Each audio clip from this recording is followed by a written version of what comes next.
I can report to the American people and to the world that the United States has conducted an operation that killed Osama bin Laden, the leader of Al-Qaeda. We give thanks for the men who carried out this operation, for they exemplify the professionalism, patriotism, and unparalleled courage of those who serve our country. And they are part of a generation that has borne the heaviest share of the burden since September 11th, 2001.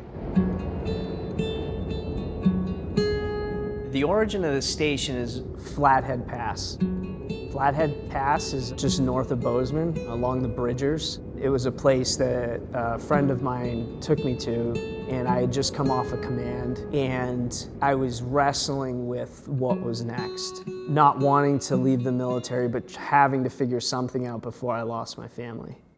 I think Kevin thought he was going to lose his family. When he was in command, there were a lot of things happening in families. Divorce was on the rise. And then obviously we were crumbling and we were a ticking time bomb as well. What Montana did for me is it gave me that space to think of those things. I was walking in thigh-high snow, an old road that was covered in snow that was double-sided by trees. It was an incredibly special moment. As a matter of fact, I took a picture of it.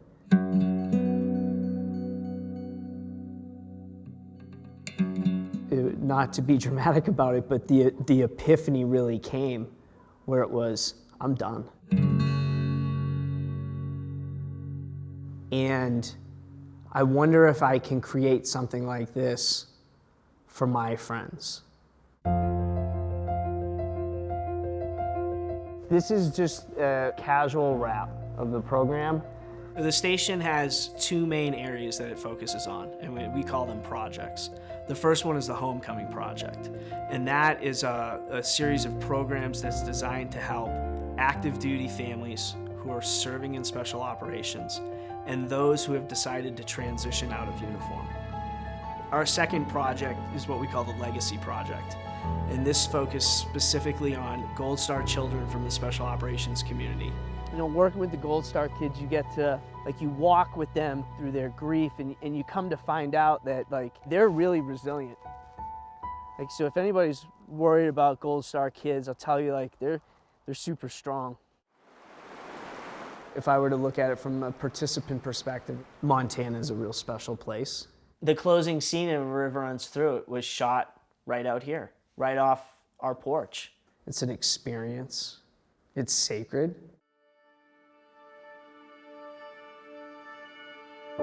The station's home, its sanctuary, is named after James Michael Rue, known as Jimmy.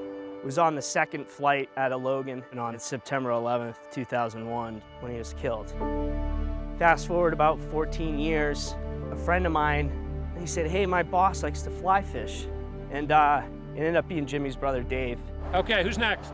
And I remember him saying, I really believe in what you guys are doing. And for the past 6 years, this place has been a place where we can come home and heal. Or at least plant the seeds to start healing. The United States military forces successfully removed a major terrorist threat to the world, the global leader of ISIS. We made a choice to pursue a special forces raid at a much greater risk to our own people rather than targeting him with an airstrike. Everybody here knows that our community is not done fighting. The war's not over for them. And if we don't make this a priority, it won't be.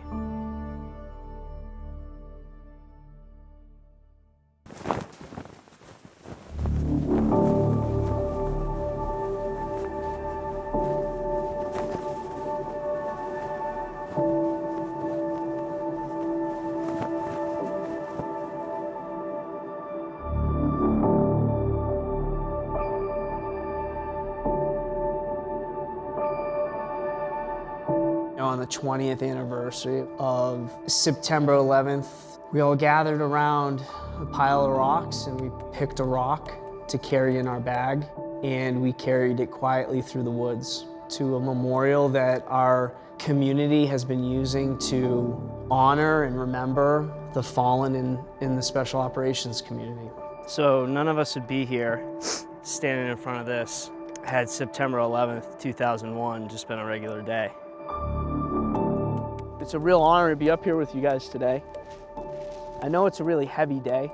Since 2001 of Special Operations, we've given 851 souls to this fight. For me, this is the most special, sacred place. Not to be sad or depressed or bitter, but to celebrate people that have come before us, people that gave their lives, people that lost battles that weren't overseas. And so this is where we come now with everybody, every program, just to show how powerful this community really is. So as we move through the rest of the program, I encourage you to think about what you want to hold on to and what you want to let go of. What we're really all about, the things we carry home from war. You avoid it in the beginning because you're embarrassed to be alive. The shame or the injury, moral injury, abandonment. And so those are all things that we constantly carry home. And over, 7 years now?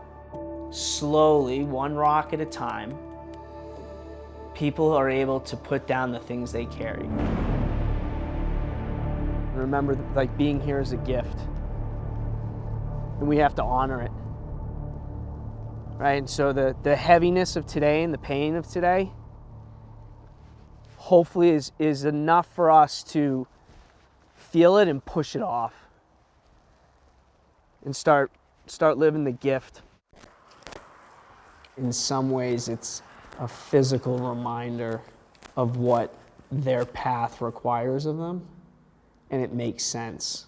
If I want to put myself through pain because I don't deserve to feel joy, that rock gets bigger. That rock gets smaller when we start to realize shame's not working out for me, guilt's not working out, being embarrassed for coming home alive when your teammate doesn't help me be a dad.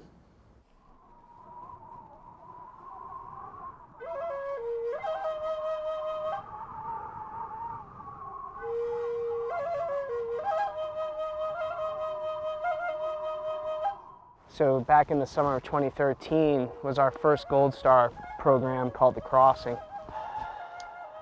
And The Crossing was designed to take Gold Star kids across a threshold from being stuck under the shadow of losing a parent to finding their own identity and walking their own path. And most importantly, to show these kids that there's life beyond trauma.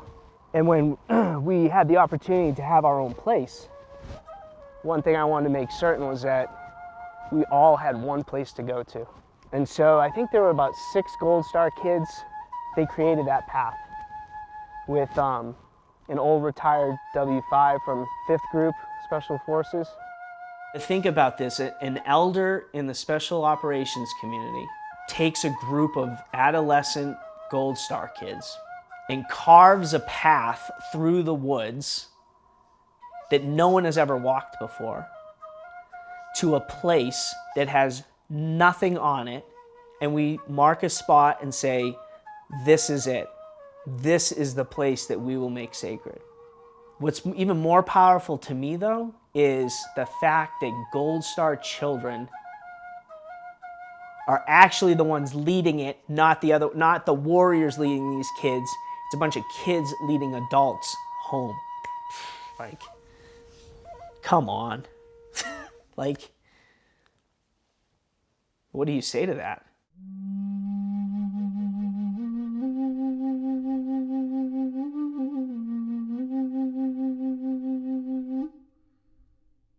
I know they believe they did a good thing.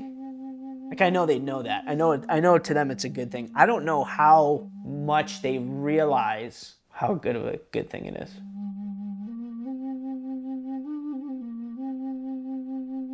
There may be a dad who goes home and stays with his family. There may be a guy who believes that he has a right to live now.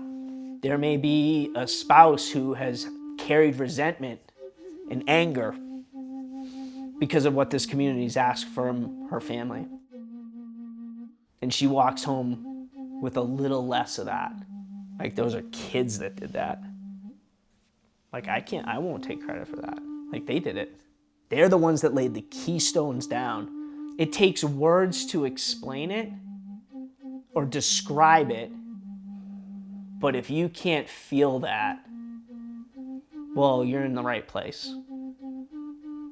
Because we're gonna help you feel again. Now we're here in 22, and this is the things that we've left behind. This used to be, for a lot of us, the things that we carry, and now it's the things that we can put down. At the end of the day, pile of rocks, for me, represents the weight that we carry. And it also represents how much we carry. It represents hope. The hope that we can put it down. The proof that we can put it down. It shows us as warriors what we can become. That the burdens that we carry, at some point we have to put them down.